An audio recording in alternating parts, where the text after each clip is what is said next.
So this weekend I'm stuck at home. I'm on call. I can't go to the hills and I can't go find gold. So what do?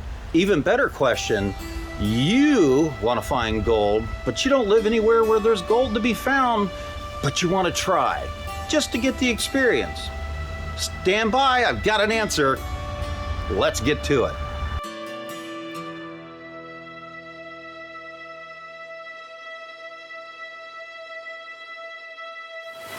Howdy y'all, welcome back to Rubber Ducky Prospecting. So what do I mean when I say, Andy, you're not gonna go to the hills and get gold, but you're gonna show me how to get some gold this weekend, even though you can't leave? Well, yeah.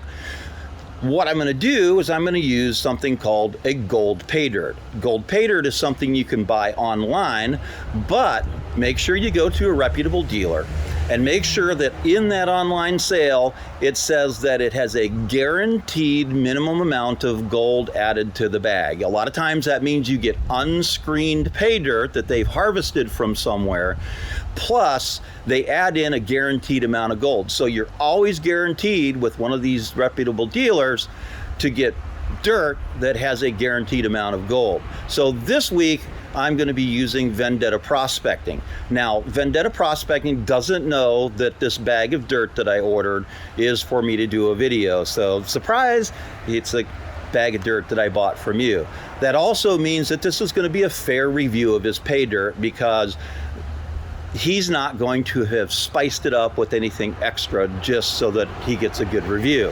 So, what I'm going to be doing this week is Vendetta Prospecting. This is a 1 gram bag of pay dirt. So there's a guaranteed minimum of 1 gram of gold inside of this bag, plus whatever was there from the claim where he harvested this dirt from. So let's take this over to our table, get things set up, and see what we can get out of this bag of gold.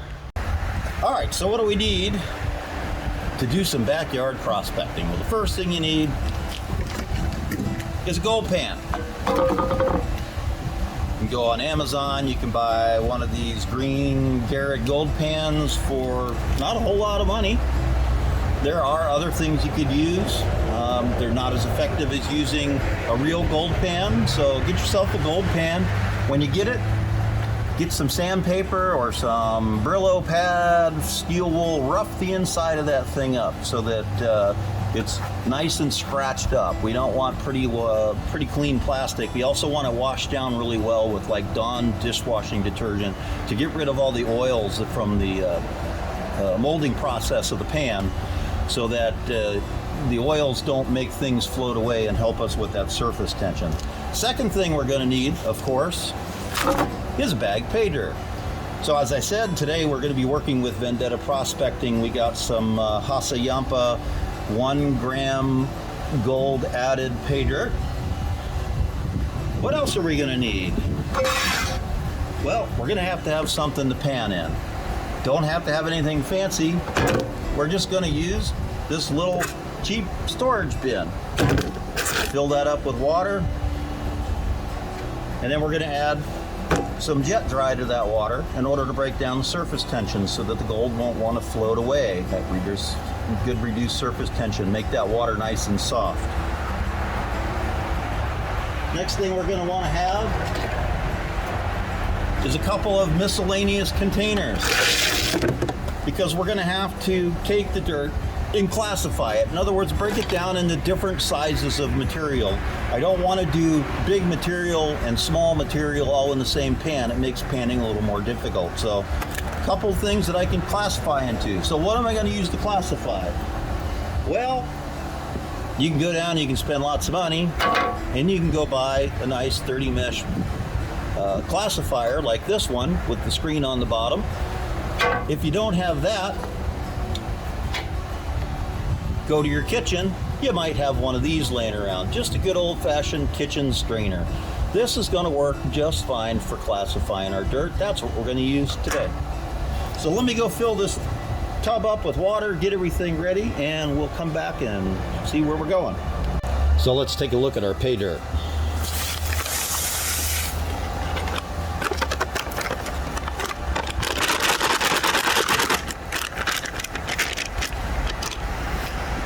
So you can tell looking at it, pay dirt is nice and dry, which is something we want because we're going to dry classify today. So we want the dirt to be nice and dry.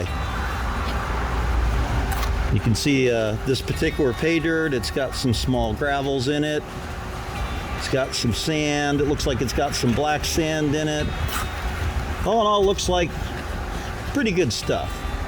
So let's go ahead and get this classified. So we're going to classify this down into what we're going to call today plus kitchen strainer and minus kitchen strainer.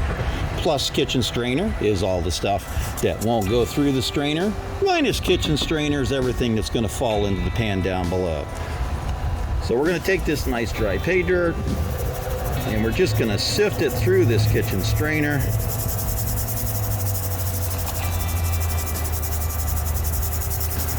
And every once in a while, I'm going to take this big stuff, throw it into another container.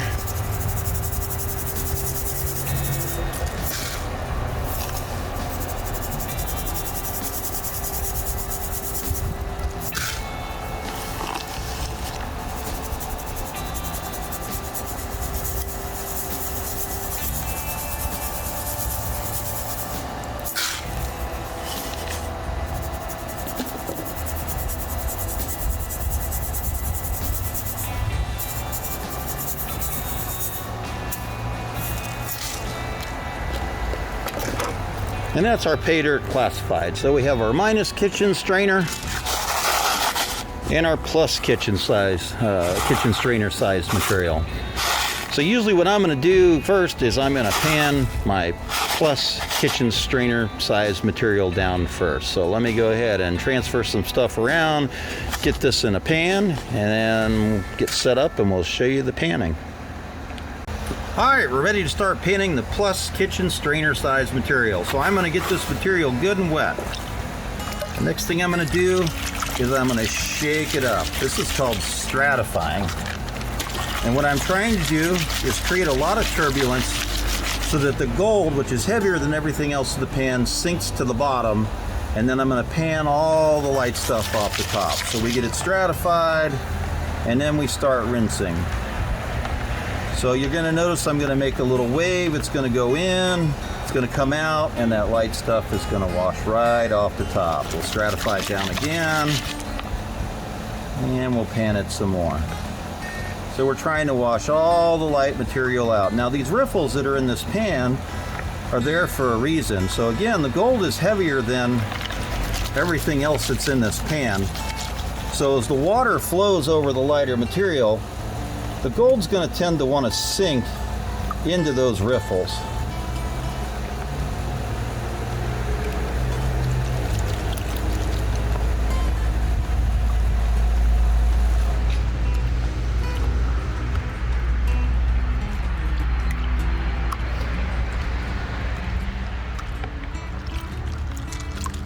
And I pretty well got it down to where I think I want it to be. So we're going to do some tap, tap, tap, tap, tap off to the side. And then we'll roll this thing back. So now I'm going to wash all that light stuff off. And look at there. Mr. Vendetta has given me two very nice little picker nuggets in that pan. So we'll put that aside and then we'll get the minus stuff. All right, for the minus kitchen strainer size material, I'm going to do this a little bit at a time. Put some water in the pan. We're going to put some of our material in here, get it nice and wet, get it stratified.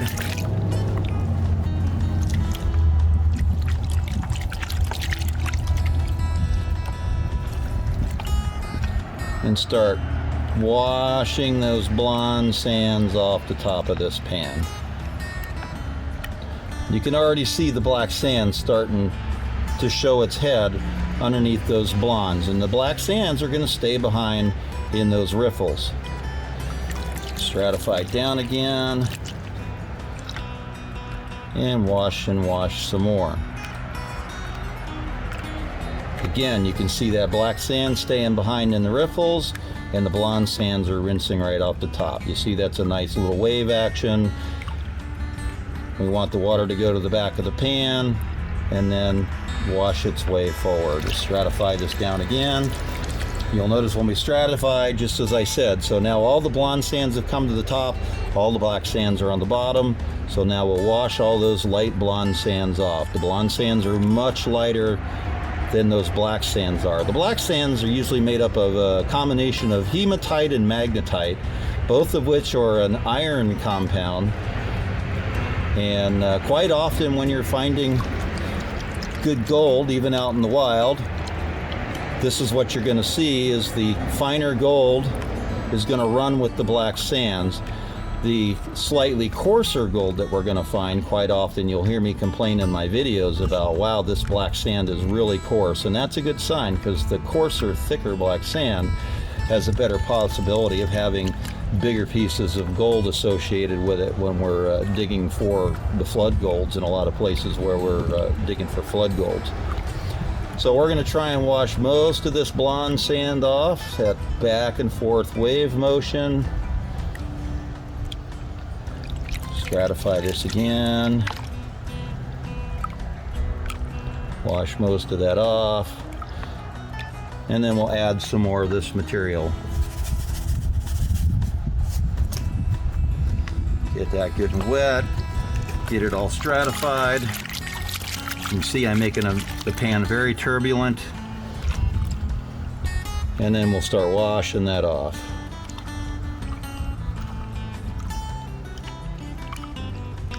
Stratify that down and wash the blondes off.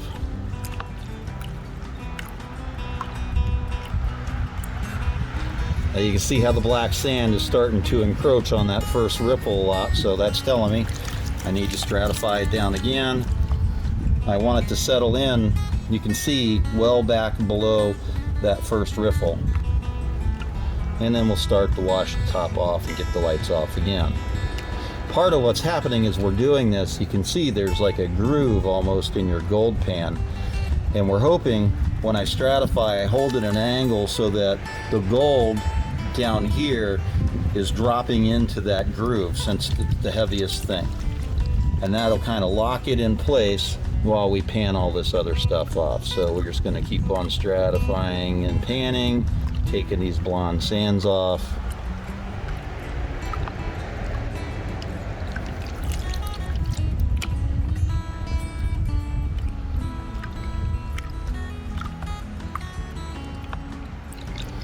Wash, rinse, repeat. All right, let me finish panning this down to just about the end of the black sands, and then I'll show you how I finish pan this stuff off and show you what we get for gold out of this bag.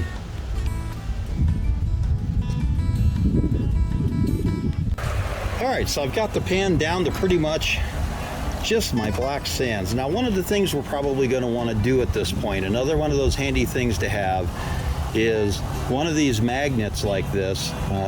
This one has a plunger on it. When I push the plunger down, the magnet slides down to the bottom of the tube.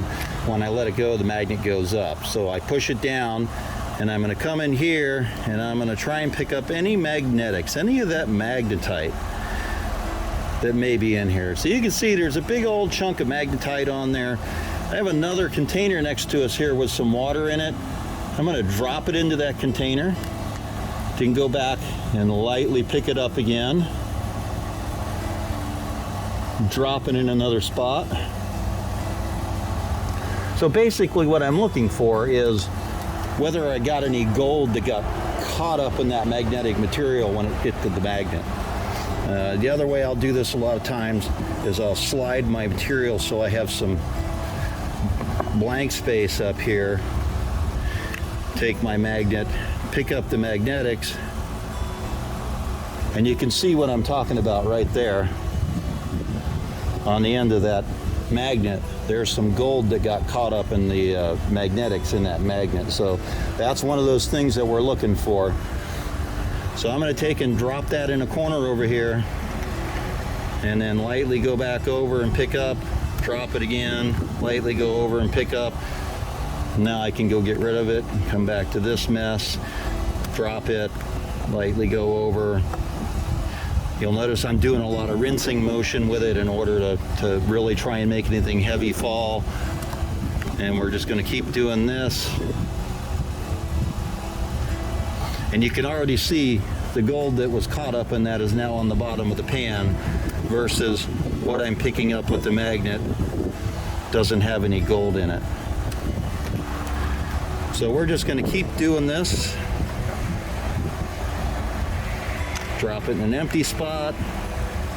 Pick some of it up. I don't see any gold.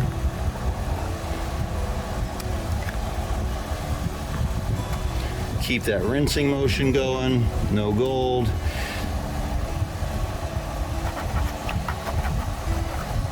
Big glob. Drop it. Keep that rinsing motion going. I don't see anything in it.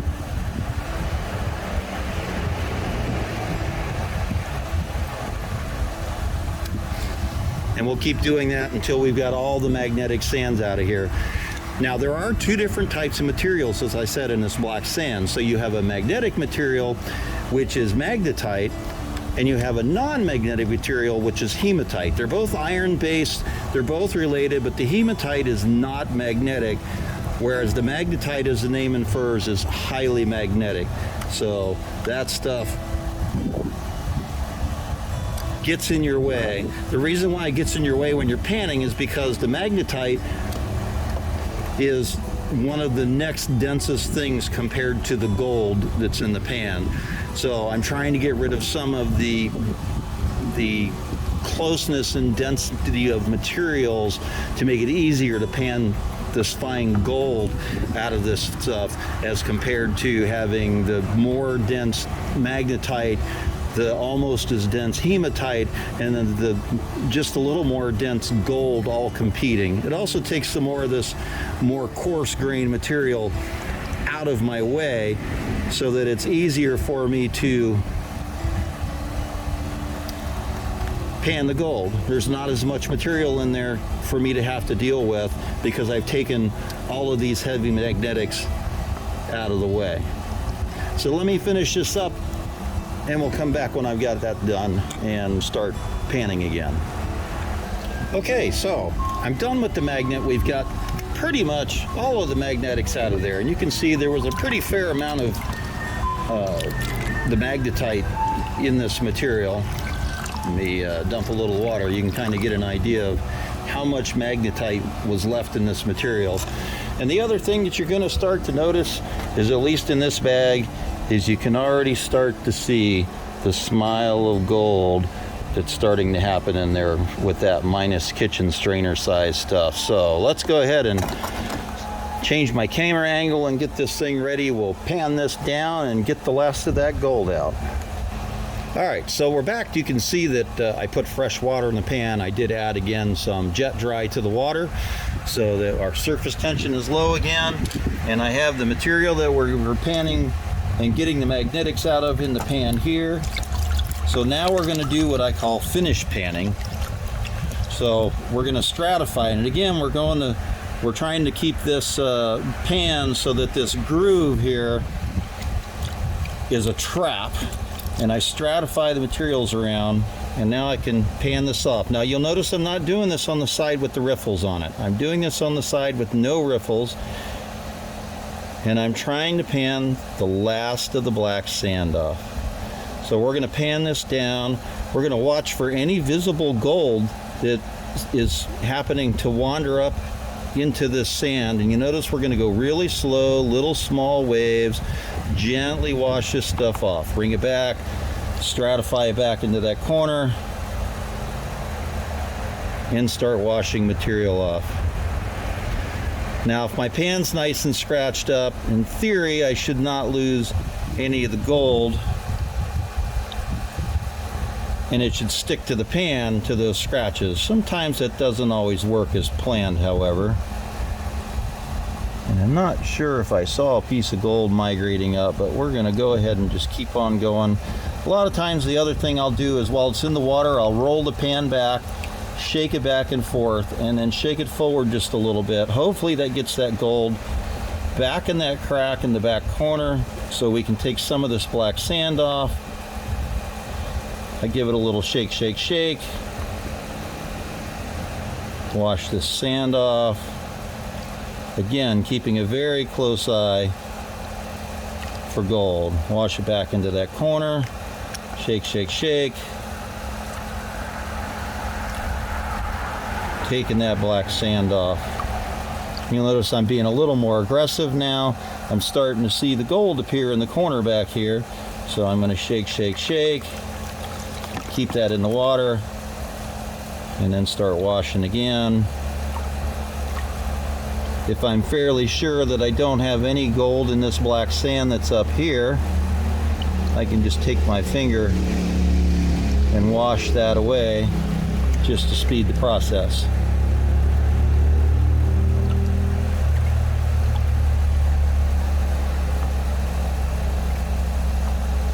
You can see the gold down here in the crack. One little piece has worked its way out. So I'm going to stratify that back.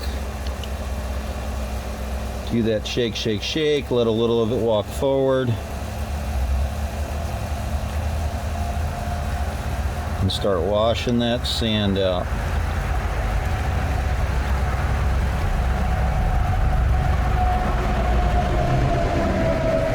Like I said, I'm pretty sure that this stuff up here, as you can see, yep, there's some gold in it.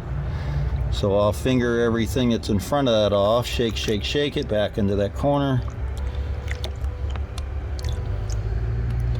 Start walking this off.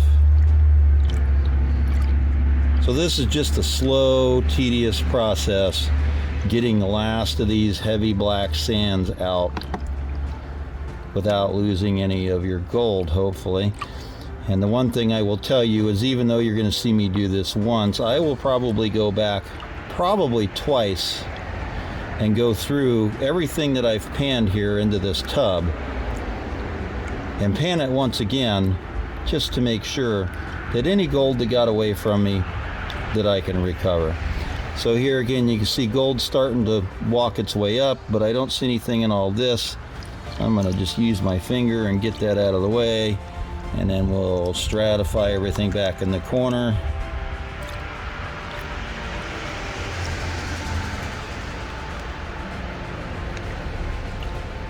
And once you do this a time or two, you'll start to get the hang.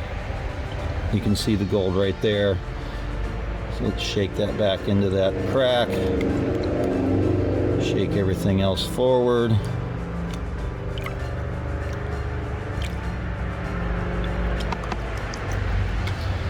And the more of this black sand that I get to go away, the easier this gets to try and keep that gold into that crack in the corner. Shake that into the corner.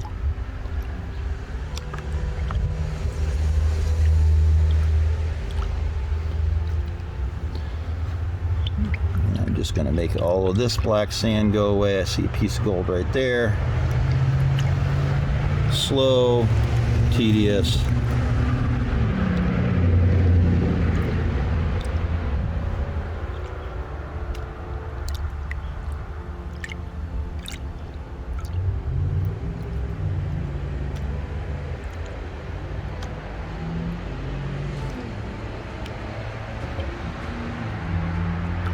You can see the gold that's hanging out here. So we're just going to be really careful and really watchful. We're going to make small waves. You see how the gold is sticking to the pan because it's all scratched up. All this stuff out here is safe. I'm going to make it go away. We'll stratify that back into the corner again.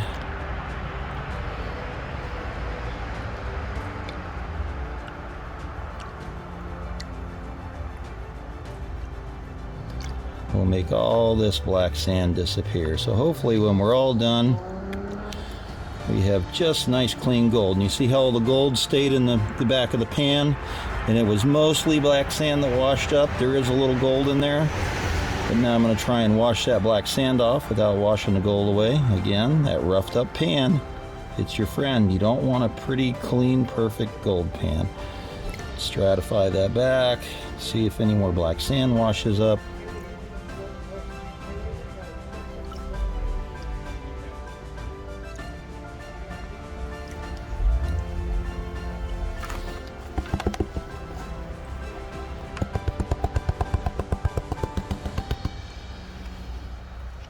And that is a pretty nice smile of mostly clean gold from this 1 gram bag of Vendetta Hassayampa pay dirt. Let me go get my snuffer bottle. We'll get this snuffered up and get it dried up and on the scale and let you know how we did. We should have at least 1 gram between this and the couple of nuggets I pulled out.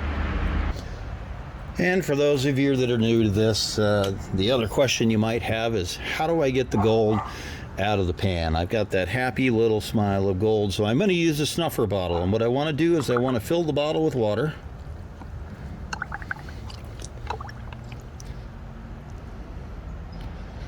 And now that I got some water in the bottle, it's a little more than halfway full, I'm going to squeeze the water out of the bottle. And I'm going to take the tip of the snuffer, and while I'm letting go of the snuffer with my hand, it's going to vacuum that gold right on up out of there. We'll let it settle in, make sure there's none in the straw. And so now all the gold is in our snuffer bottle. If I can get it where you guys can see it. I don't know if you can see that, but the gold is in the snuffer bottle. All right, let's dry it up, weigh it up, and see what we got. All right, so we got all the gold all dried up, and we're ready to weigh it up. So you can see the scale is tared out to 0 with the dish on it. So let's start with these happy little nuggets. That's 0.27 grams. That's 0.6 grams. Now we'll add our fines.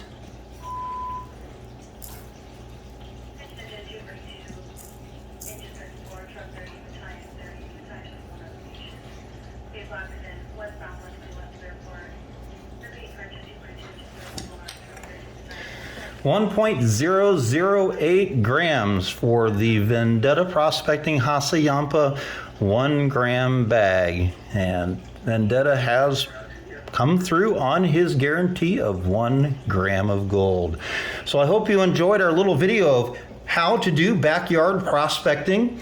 Whether you're stuck at home like I am, or you live in an area where there is no gold, you can't go gold prospecting. So for the cost of a gold pan and a couple of other things you probably have laying around the house, and then buying yourself a bag of pay dirt from one of these pay dirt vendors like Vendetta Prospecting, you can get your own gold just like we do out in the field.